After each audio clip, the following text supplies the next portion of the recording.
Hello again, everyone, and welcome to another exciting edition of Brushes with Greatness. I'm your host, Corky Crankmeat. This is the place where we meet up with people who aren't themselves that great, but have had encounters with the great. Today, my special guest is none other than someone you don't know. His name is Rick Segal. It's actually, my last name is pronounced Seagull. I sincerely doubt that. Yes, it is. My family pronounces the last name Seagull, like the bird, Seagull. You should probably go to your family and tell them you're not pronouncing your name correctly. We interrupt this incredibly boring presentation to give you this public service announcement. Ramon, Yes, Desmond? where is your other leg?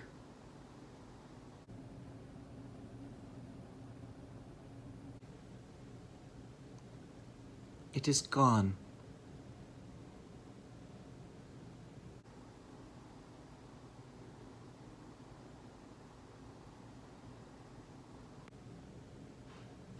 And now we return you to your regularly scheduled program. Is it true that you knew Michael Jackson? Yes, that is true. Prove it. Well, there are pictures of me on the internet with him. Ah, yes. Pictures. Can we really trust pictures?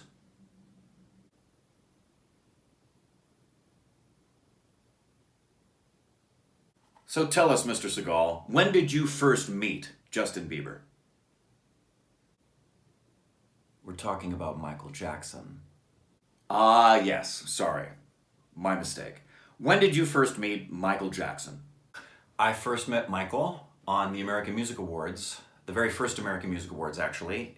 He and I were on the show by invitation of Dick Clark. Michael actually hosted the show with Donny Osmond, and Dick Clark had asked Rodney Allen Rippey and I, who Rodney Allen Rippey was a child star at the time as well, and we were invited to be on the show, kind of like their mini-me's, and Rodney was assigned to be with Donny, I was assigned to be with Michael, and that's when I first met him, and we became friends, and yeah. And that was incredibly boring. Tell me, Mr. Segal, of the experiences that you had with Michael Jackson, did he ever tell you why Billie Jean was not his lover? You know, there's been a lot of rumors and innuendo about you, Mr. Segal, and we just want to know the answer to this question because we've heard it on the streets, we've heard it in our bathrooms, and we've heard it in schoolhouses. Is it true that you have slept with Michael Jackson? Yes, and I often like to say that I have slept with Michael Jackson, but you need to understand what I mean by that. It's obviously a joke. Michael became very close to us, and one of the reasons for that was because Michael, as most people have heard, and I'm sure your viewers know, Michael was a very connected to kids for a couple of reasons. He was connected to kids because he himself felt that he had completely lost his childhood, and as a kid he actually used to look out the window and see kids playing and cry and wish he could be like them. And the other thing about kids and Michael was the fact that Michael knew kids didn't want anything from him other than to be his friend.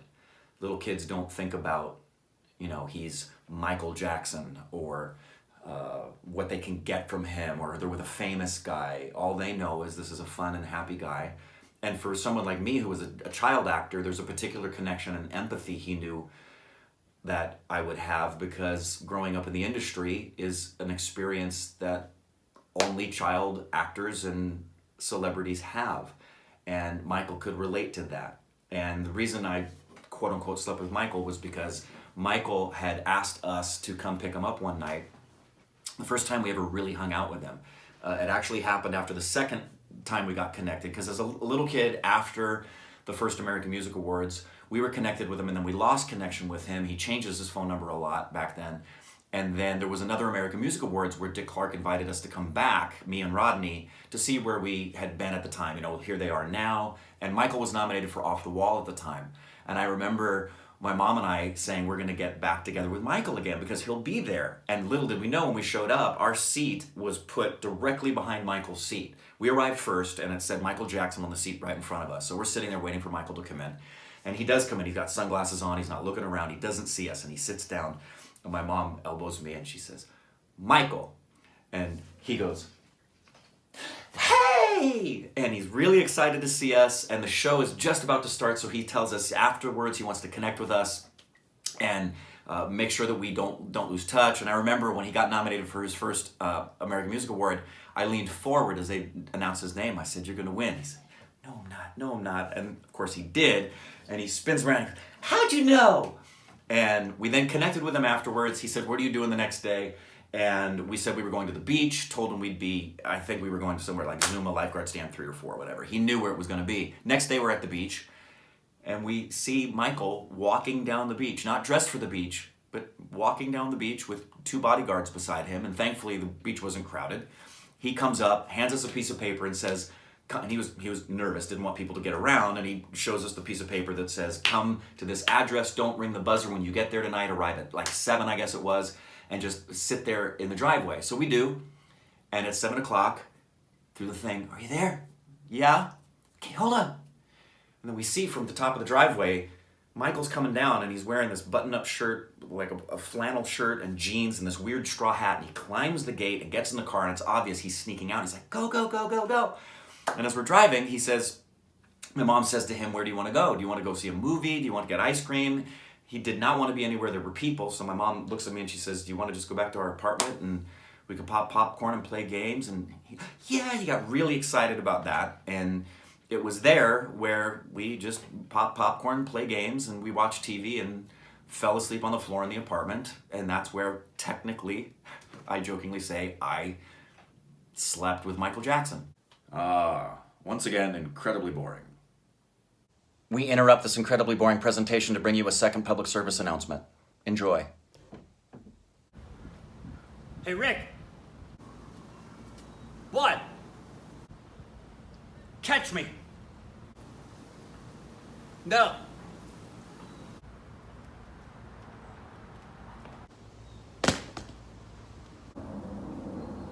Why do you hate me? And now we return you to your regularly scheduled program. Did he ever talk to you on the phone? I actually talked to Michael on the phone a lot. It was very funny that you would call the house and he'd answer, and it's Michael's voice. So he'd answer, "Hello?" But just to be respectful and make sure maybe it wasn't, you'd say, "Hi, is Michael there?" And then you'd hear this. "No, he's not. Can I take a message?" "Michael, it's Ricky." "Hey!" "Michael, you do realize your voice sounds completely recognizable. Everybody would know you're Michael." "Really?" He had no clue. And it's every time, if he answered the phone, "Hello? Hi, is Michael there?" "No, he's not. Can I take a message?" "Michael, it's Ricky." "Hey!" Yeah, so I talked to him on the phone quite a bit. Did you ever go shopping together? No, we didn't do any shopping together. Did he ever explain to you what the word chameau means?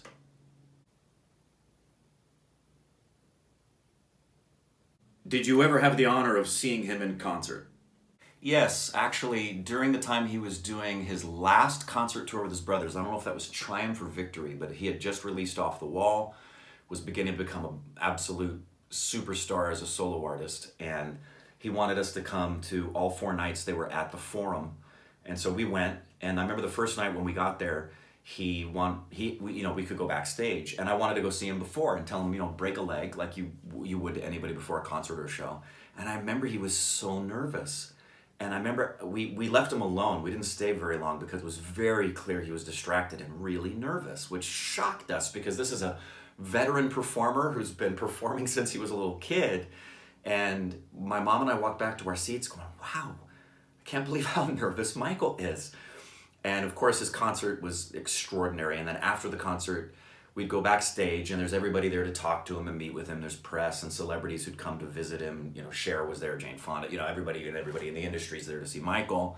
and I'd walk around with him, and anybody he went up to, he would, hey, do you guys know Little Ricky? And he was on the Partridge Family, and he was incredibly sweet, as you would expect. But then when everybody was done and we were heading back to his dressing room, I remember walking with him after every concert at the Forum those 4 nights, and every time he would genuinely want to know. It's like we got away from everybody else, and now he'd really want some honest feedback. And he'd say, so how was it tonight? And of course, it was incredible. So, Michael, it was incredible. Yeah, because then he'd talk about the things that he thought didn't work, and just the perfectionist in him was coming out. And the thing he would say that was very clear was how much the fans deserved, and he wanted to give them the best, but he just wasn't satisfied, which to me, every night, he just laid it all out there and was just the quintessential performer, and always was. It's one of the things that I admired about Michael the most, and I think is the hallmark of any great artist, is this desire to be the absolute best you can be at every moment. Every single movement Michael made, every syllable he sang, he was so fully invested into every single thing. And there's an interview of him where he says, I don't sing it unless I mean it. And granted, somebody could have all of that intention behind what they're doing and want to be perfect and want to give everything they've got, but not be able to do it the way Michael did, because he's one of a kind, and there will never be another one like him. And after Off the Wall, I lost contact with Michael, before the age of social media and the internet and mobile phones. You could lose contact with him. He changed his number a lot, and once he released Thriller, that was it. I tried to get back in touch with him several times, and I remember about a year before he passed away, I had gone to, he had lost Neverland at that time and was staying, I had heard, at his mom and dad's place, that's where we went to pick him up, and he hopped the fence. And I went to a store nearby, and I got a card, and I just wrote him a note, and I went up to the gate and put the card at the gate, and I rang the bell. A lady answered, and she said, can I help you? I said, yeah, you don't know me. I'm Rick Siegel. I was Ricky Siegel and a friend of Michael's. We lost contact. I have a card for him. I would just love, if you could see that he gets it, I'll put it here with the newspaper. She was very kind and said she would give it to him. I don't know if she did, because I never heard from him. And I had always felt that if Michael and I got back in touch, his response would be like it was at that AMAs when my mom said Michael, and he saw who we were and said, hey, because Michael knew that we loved him for Michael. And I had always felt in my heart I would be reconnected to Michael, and wanted to be connected to Michael, because I didn't know that he had many people in his life who loved him for Michael. That he was Michael Jackson. And as much as I admired him as an artist, you can have friends in the industry who are genius artists, but you don't put them in a pedestal that is higher than relating to them on a level of they're your friend. And especially for Michael, because I knew how many people he couldn't trust. And then once the first accusations were thrown against him, my heart was breaking. And really, really, what I put in the card was how much I missed him and wanted him to know he had a place where he could just come and pop popcorn and play games and sleep on the floor, and know that the person he was doing that with would never tell anybody and didn't care that he was Michael Jackson, and that I could envision a time when his kids were jumping on a trampoline with my kids, and that he and his kids knew this was one of the places where they could just have some normal life away from paparazzi and people who wanted Michael Jackson.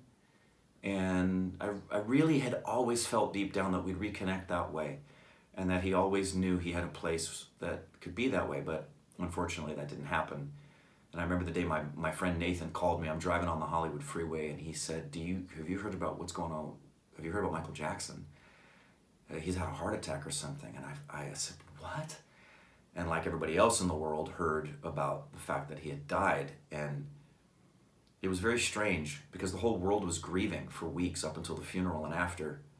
And I was as well, for the artist, but it was very strange to know I knew him and loved him and had spent time with him, and that I wouldn't reconnect with him the way I'd always dreamed. And that is a big lesson for me that I learned.